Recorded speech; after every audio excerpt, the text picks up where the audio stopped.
बताए थे। Affirmative sentence, सकारात्मक सेंटेंस का रूल है subject plus helping verb is, am या फिर आर, उसके बाद वर्ब की फर्स्ट फॉर्म, उसके साथ लग करके आईएनजी और फिर object. Negative sentence subject plus is am are plus not plus verb की first form plus ING plus object.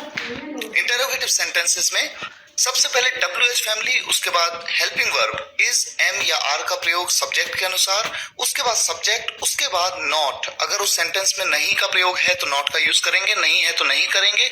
उसके बाद वर्ब की फर्स्ट फॉर्म, उसके बाद आईएनजी और उसके बाद ऑब्जेक्ट। मैंने आपको बताया था कि थर्ड पर्सन सिंगुलर सब्जेक्ट के साथ आप इज का प्रयोग करते हैं, फर्स्ट पर्सन सिंगुलर सब्जेक्ट यानी आई के साथ एम का प्रयोग, और बाकी बचे हुए सभी सब्जेक्ट्स के साथ आर का प्रयोग आप करेंगे। WH फैमिली वीडियो लेक्चर्स में मैंने WH फैमिली के बारे में भी आपको डिटेल में समझाया। अगर आपको इसके बारे में ना पता हो तो WH फैमिली वीडियोस को भी जरूर देखिए। आइए शुरुआत करते हैं सबसे पहले अफर्मेटिव सेंटेंसेस की। पहला सेंटेंस आपके सामने है, अमित जा रहा है। Amit is going. यहां पर इज का प्रयोग किया हेल्पिंग वर्ब में, क्योंकि हमारा सब्जेक्ट है अमित और अमित एक थर्ड पर्सन सिंगुलर सब्जेक्ट है।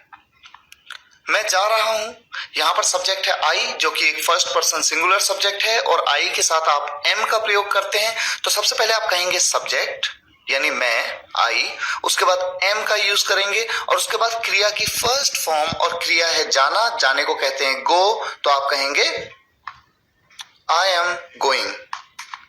वो घूमने जा रहे हैं। यहां पर थोड़ा कंफ्यूजन कभी कभी होता है, लगता है कि दो क्रियाएं हैं, घूमना भी एक क्रिया है जिसका मतलब है वॉक, और जाने को कहते हैं गो। तो यहां पर एक्चुअल क्रिया कौन सी है जिसका यूज मैं करूंगा, जिसके साथ आईएनजी का यूज मैं करने वाला हूं।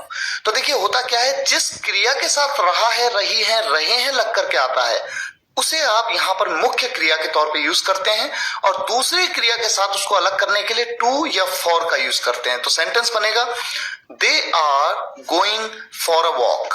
तो सबसे पहले दे मतलब वो या वे, जब एक से ज्यादा लोग हों तो दे का प्रयोग। दे एक कैसा सब्जेक्ट है, ये थर्ड पर्सन प्लूरल सब्जेक्ट है, तो इसके साथ में आर का प्रयोग आप करेंगे। उसके बाद वर्ब की फर्स्ट फॉर्म, मेन क्रिया है आपका जाना, जाने को कहते हैं गो, उसके साथ आईएनजी लग करके आएगा। और उसके बाद चूंकि यहां पर एक और क्रिया है घूमना, तो दोनों क्रिया को अलग कैसे करेंगे, टू या फॉर के साथ। तो यहां पर बेस्ट विकल्प है, जो बेहतर विकल्प है वो है फॉर अ वॉक। आप कहने में कह सकते हैं they are going to walk, लेकिन बेहतर विकल्प है फॉर अ वॉक। मैं तुम्हारे साथ खेल रहा हूं, I am playing with you. Aman कुछ सोच रहा है, अमन इज थिंकिंग समथिंग। वो कुत्ते को प्यार कर रहा है, he is loving the dog. Rahul तुम्हें याद कर रहा है, याद करने को कहते हैं मिस करना किसी को, Rahul is missing you. Ashish guitar बजा रहा है, आशीष इज प्लेइंग गिटार। यहां पर क्रिया है बजाना, बजाने को प्ले भी कहते हैं, जैसे प्ले को खेलना कहते हैं।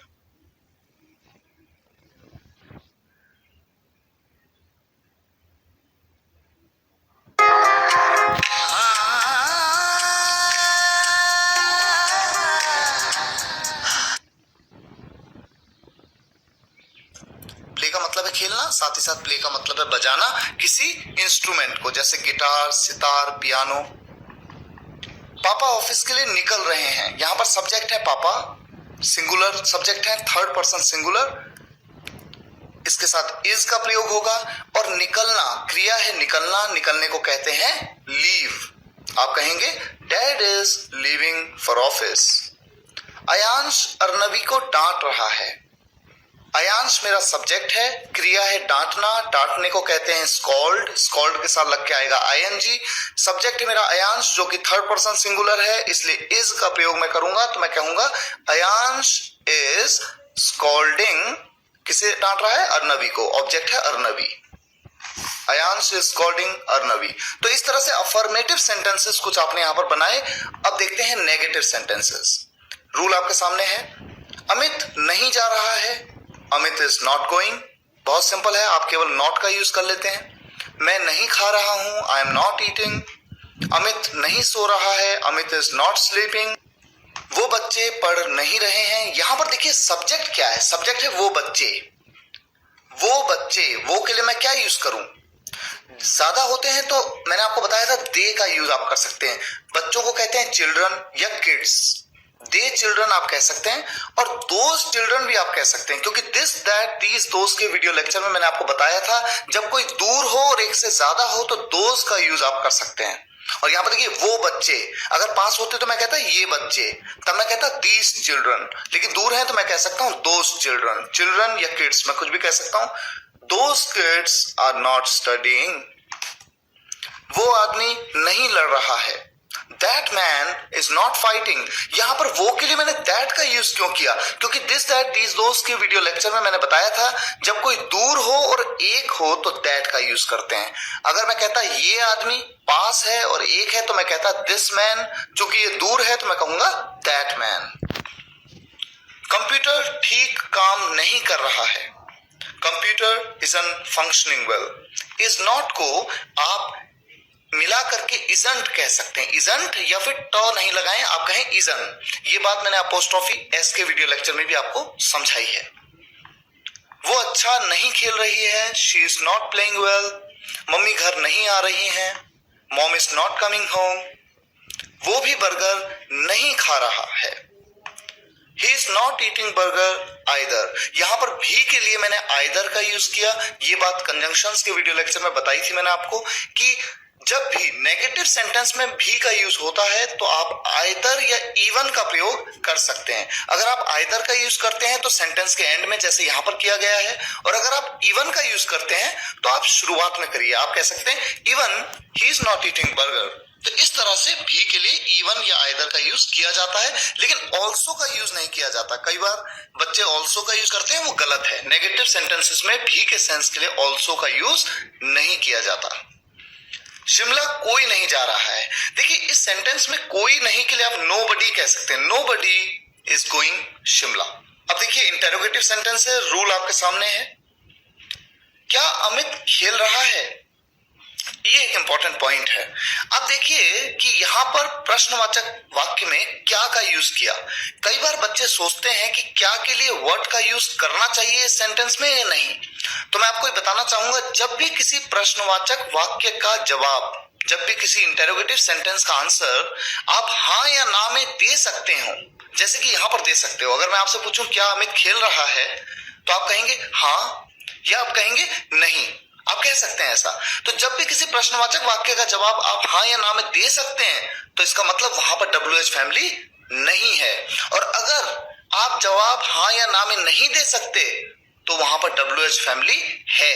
नेक्स्ट सेंटेंस में ये बात आपको क्लियर हो जाएगी। फिलहाल यहां पर हाँ या ना में आप जवाब दे सकते हैं, इसलिए WH फैमिली नहीं है। अब आपको डिसाइड करना है कि आपको इज MR में से किसका यूज करना है। सब्जेक्ट है अमित, अमित एक थर्ड पर्सन सिंगुलर सब्जेक्ट है तो आप यूज करेंगे इज का, तो आप कहेंगे इज। उसके बाद सब्जेक्ट है अमित, नॉट का यूज यहां नहीं होगा क्योंकि सेंटेंस में नहीं का यूज नहीं है। उसके बाद वर्ब की फर्स्ट फॉर्म क्रिया है खेलना, खेलने को कहते हैं प्ले, प्ले के साथ ING, तो आप कहेंगे इज अमित प्लेइंग। अब दूसरा सेंटेंस देखिए, अमित क्या खेल रहा है, क्या की जगह को बदल दिया, देखिए कितना फर्क पड़ गया। अमित क्या खेल रहा है, अगर मैं ऐसा आपसे पूछूं तो आपको ये बताना होगा कि वो क्रिकेट खेल रहा है, बास्केटबॉल खेल रहा है, वॉलीबॉल खेल रहा है, या कौन सा खेल खेल रहा है। आप सिर्फ हाँ या ना में जवाब नहीं दे सकते। तो यहां पर WH फैमिली है और WH फैमिली है व्हाट, क्या को कहते हैं व्हाट, आप कहेंगे व्हाट इज अमित प्लेइंग। ये बात व्हाट के इस कॉन्सेप्ट को मैंने आपको टेंसेस के वीडियो लेक्चर में भी बताया और साथ ही साथ WH फैमिली के वीडियो लेक्चर में भी बताया था। अमित क्यों नहीं सो रहा है, यहां पर WH फैमिली है क्यों, वाई। उसके बाद आप इज का प्रयोग करते हैं, why is Amit not sleeping. वो बच्चे कहां पढ़ रहे हैं, where are those kids studying. वो आदमी किससे लड़ रहा है, किससे यानी किसके साथ लड़ रहा है, with whom is that man fighting. तुम यहां कैसे रह रहे हो, कैसे को कहते हैं how are you living here. वो क्या देख रही है, यहां पर देखिए आप हाँ या ना में जवाब नहीं दे सकते हैं। आप ये नहीं कह सकते हाँ या ना, इससे कुछ सेंस नहीं बनेगा। आपको बताना होगा कि वो क्या देख रही है, तो आप कहेंगे व्हाट इज